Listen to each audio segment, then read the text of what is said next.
तो पूरा पढ़ लिया है, लेकिन उसके फॉर्मूले अभी भी याद नहीं हो पा रहे हैं। क्यों? क्योंकि अभी हम लोगों ने रिवीजन ढंग से नहीं किया, क्वेश्चन सॉल्व नहीं पाते। जब क्वेश्चन सॉल्व करते हैं तो फॉर्मूलेस भूल जाते हैं, ट्रिक नहीं याद हो पाते हैं, वर्ड प्रॉब्लम सॉल्व नहीं हो पाते। इन सबके पीछे का रीजन एक ही है कि हम लोगों ने अभी ढंग से रिवीजन नहीं किया है। तो हाँ, हम लोग लेकर आ चुके हैं एक छोटा सा वन शॉट रिवीजन। 10 से 15 मिनट में हम लोग एपी के सारे कॉन्सेप्ट, चाहे ट्रिक के साथ सारे फॉर्मुलेस, चाहे सारे इंपॉर्टेंट क्वेश्चन हम लोग इस एक वीडियो में 10 से 15 मिनट में देखेंगे।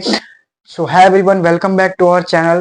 Myself Himanshu Pandey and I am your mathematics mentor. तो आप सभी का स्वागत है हमारे चैनल इजी मैथ्स वाला पे, और मेरा नाम हिमांशु पांडे, मैं आप सभी का मैथमेटिक्स मेंटर।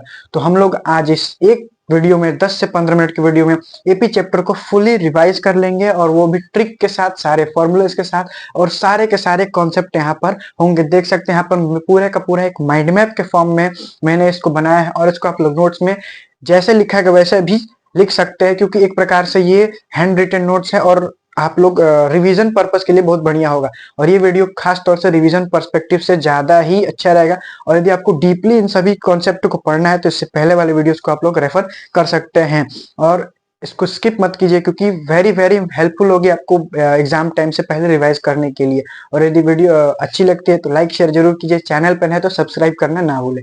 तो स्टार्ट करते हैं इंट्रोडक्शन से। तो यहाँ पर लिखा गया है सीक्वेंस। सीक्वेंस आपने बहुत से टाइप के सीक्वेंस देखे होंगे, प्राइम नंबर्स का सीक्वेंस। अब सीक्वेंस क्या कि एक क्रम में लिखा गया हो, वो एक अरेंजमेंट होगी, उसकी फिक्स अरेंजमेंट होगी। जैसे मैंने लिखा वन के बाद आपको पता है कि मान लीजिए ऑड नंबर का सीक्वेंस है, तो 1 के बाद 3 आएगा, 3 के बाद 5 आएगा, 5 के बाद 9 आएगा। वैसे इवन नंबर्स का सीक्वेंस होगा तो 2 फिर 4 6, आपको पता है कि इसके अरेंजमेंट पता है। लेकिन कभी कभी ये भी हो सकता है कि जैसे कोई अरेंजमेंट लिखा है और उसमें जैसे प्राइम नंबर का अरेंजमेंट है 2 3 5 7 9, तो ये तो हो गया। लेकिन देख रहे हैं कि 2 के बाद 1 ऐड करने पर 3 आ रहा है, 3 के बाद 2 ऐड करने पर 5 आ रहा है, तो ये फिक्स नहीं है। लेकिन हम लोग ये हो सकता है ये प्राइम नंबर का सीक्वेंस है। अब यही यदि सीक्वेंस में जो कंसेक्यूटिव टर्म्स है, मान लीजिए ये सीक्वेंस लिखा, दो कंसेक्यूटिव टर्म्स मींस कि एक लगातार आने वाले दो कंसेक्यूटिव टर्म्स का जो डिफरेंस है, यदि वो कांस्टेंट आता है तो वो जो सीक्वेंस होगा उसको अर्थमेटिक प्रोग्रेशन बोलते हैं। तो एक बार फिर से ध्यान दीजिएगा, कोई ऐसा सीक्वेंस जिसमें दो कंसेक्यूटिव टर्म्स का जो डिफरेंस है वो कांस्टेंट, हमेशा बार बार कांस्टेंट आए या फिर सेम आए, उसी को हम लोग वैसे सीक्वेंस को अर्थमेटिक प्रोग्रेशन बोलते हैं, या फिर शॉर्ट फॉर्म में एपी बोलते हैं। और जो डिफरेंस आता है, जो कांस्टेंट डिफरेंस आता है, फिर कॉमन डिफरेंस बोलते हैं, उसको डी से रेफर किया जाता है। अब ये देखिए, अर्थमेटिक प्रोग्रेशन टू टाइप्स के होता है। अर्थमेटिक प्रोग्रेशन टू टाइप्स के, फाइनाइट प्रोग्रेशन और इनफाइनाइट प्रोग्रेशन। तो फाइनाइट प्रोग्रेशन ऐसे प्रोग्रेशन जिसमें नंबर ऑफ टर्म्स फिक्स हो, मतलब कि कुछ फिक्स नंबर ऑफ टर्म्स हो, तो वहां पर उसको हम लोग फाइनाइट प्रोग्रेशन बोलते हैं। और इनफाइनाइट प्रोग्रेशन जिसमें नंबर ऑफ टर्म्स फिक्स ना हो, जैसे कि हम लोगों ने इवन नंबर का एक सीक्वेंस देखते हैं। इवन नंबर का सीक्वेंस 2 4 6 8 10 12 ये चलता जाएगा, ये खत्म नहीं होगा, तो ये इनफाइनाइट प्रोग्रेशन होगा। तो समझ में आएगा, नंबर ऑफ टर्म्स फिक्स है तो finite progression, number of terms infinite है तो इनफाइनाइट प्रोग्रेशन। अब अरिथमेटिक प्रोग्रेशन से रिलेटेड कुछ छोटे छोटे टर्म्स हैं, उनको जानना जरूरी है। तो इन सभी से मिलकर ही अरिथमेटिक प्रोग्रेशन का निर्माण होता है। सबसे पहला जो टर्म होता है किसी भी सीक्वेंस का, किसी भी, ये देखिए मैंने एक एपी लिखा, इसका सबसे पहला जो टर्म होगा 1, इसको हम लोग फर्स्ट टर्म बोलते हैं, उसको ए से डिनोट किया जाता है।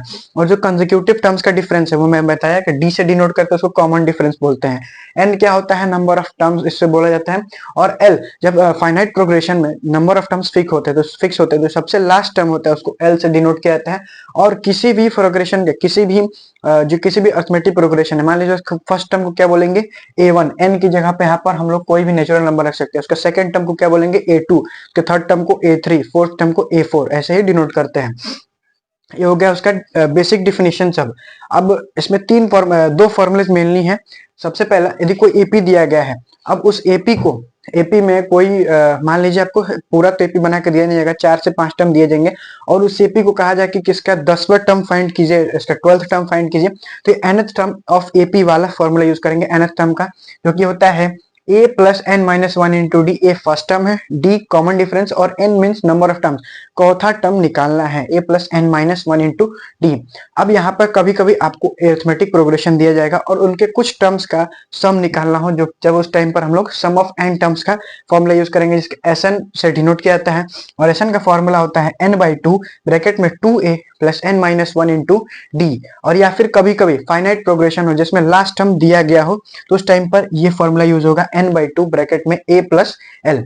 अब एक क्वेश्चन आता है जो कि मोस्ट प्रोबेबल है कि आपके एग्जाम्स में आ सकता है। तो आपको एपी दिया जाएगा और उसमें कहा जाए कि इस एपी के find the middle term of this AP. आपको एपी दी जाएगा तो सबसे पहली बात याद रखिए कि किसी भी एपी का मिडल टर्म फाइंड करना है तो सबसे पहले उसमें नंबर ऑफ टर्म्स फाइंड करेंगे। किसी भी एपी का मिडल टर्म फाइंड करना है तो उसमें नंबर ऑफ टर्म्स फाइंड करेंगे। नंबर ऑफ टर्म्स यदि ऑड आता है, मतलब कि जो इसमें नंबर ऑफ टर्म्स है ऑड है, तो उसके लिए कौन सा उसका मिडल टर्म होगा, तो n plus one by two कर देंगे। मतलब n की जो वैल्यू आएगी उसमें n plus one by two कर देंगे तो वो जो नंबर आता है वही उसका मिडल टर्म होगा। यदि जो नंबर ऑफ टर्म्स इवन आता है तो n बाई टू कर देंगे तो वही जो n बाई टू की वैल्यू आएगी वही टर्म उसका मिडल टर्म होगा। अब आप लोग को डिफिकल्टी महसूस होती है जब आप वर्ड प्रॉब्लम सॉल्व करते हैं, एपी के वर्ड प्रॉब्लम सॉल्व नहीं पाते, डिफिकल्ट महसूस होता है, तो उसके लिए मैंने एक छोटा सा रूल लिखा है। ट्रिक, इस ट्रिक से आप लोग पूरे सारे के सारे वर्ड प्रॉब्लम सॉल्व कर लेंगे। तो कोई भी वर्ड प्रॉब्लम एक सेंटेंस के फॉर्म में लिखा रहता है, सेंटेंस के फॉर्म में। तो सबसे पहले एपी चैप्टर का हम लोग डिस्कशन कर रहे हैं तो उसमें एपी तो जरूर आएगा, तो उस सेंटेंस को हम लोग एपी में कन्वर्ट करेंगे। और एपी बनाने के लिए हमें दो चीज की जरूरत होती है, ए और डी। और ए और डी आपको ऑलरेडी उस क्वेश्चन में दिया रहेगा, बस आपको ढूंढने की जरूरत है। तो सबसे पहले सेंटेंस को हम लोग एपी में कन्वर्ट करेंगे और एपी निकल गया तो उससे हम लोग ए और डी और एन की वैल्यू फाइंड करेंगे, ए डी एन की वैल्यू फाइंड करेंगे और फिर देखेंगे क्वेश्चन में क्या पूछा गया, उसके हिसाब से फॉर्मूला अप्लाई कर देंगे और फॉर्मूला अप्लाई करते ही आंसर आपको खुद मिल जाएगा। अब कैसे क्वेश्चन आएंगे, पहली बात तो देखिए कि कैसे पहचानेंगे कि एपी है। तो मान लीजिए सपोज कीजिए एक मैंने एग्जांपल लिखा 9, 14, 17 फिर 20, तो क्या यह एपी है या फिर नहीं। तो इसको चेक करने के लिए हम लोग दो कंसेक्यूटिव टर्म्स को घटाएंगे लगातार।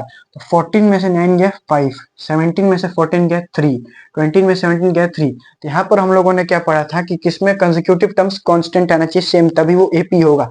लेकिन यहाँ पर अलग अलग आ रहा है कंसेक्यूटिव टर्म्स का डिफरेंस, 5 आया एक बार 3 आया, तो इसका मतलब कि ये एक एपी नहीं होगा।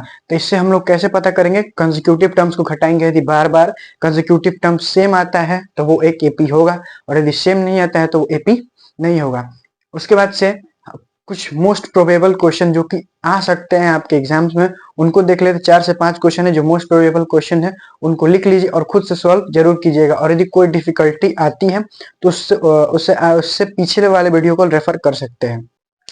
अब यहाँ पर मैंने कुछ 4 मोस्ट प्रोबेबल क्वेश्चन लिखे हैं जो कि आपको जो बहुत ही ज्यादा प्रोबेबिलिटी है कि उन्हीं में से कुछ आपके एग्जाम्स में आ सकती है या फिर नंबर चेंज होगा, कॉन्सेप्ट वही होगा। इन चारों क्वेश्चन को खुद से सॉल्व जरूर कीजिएगा और नहीं सॉल्व होता है तो कमेंट में जरूर लिखिए क्या डाउट आ रही है, क्या परेशानी आ रही है, तो कमेंट में जरूर लिखिए। और आई होप कि आपको रिवीजन वीडियो पूरा का पूरा अच्छे से क्लियर हो गया होगा। और आगे हम लोग अपने नेक्स्ट चैप्टर हम लोग ट्रिग्नोमेट्री स्टार्ट करने वाले हैं, तो उसके लिए जरूर जुड़े रहेगा और उसको भी हम लोग छोटे छोटे पार्ट में, छोटे छोटे वीडियो में पूरा का पूरा क्लियर कर लेंगे बहुत ही अच्छे से। और साथ ही जितने भी ट्रिक होंगे सभी को देखेंगे। और यदि वीडियो अच्छी लगती है तो लाइक शेयर जरूर कीजिए और चैनल पर नए तो सब्सक्राइब करना ना भूलें। Thanks for watching.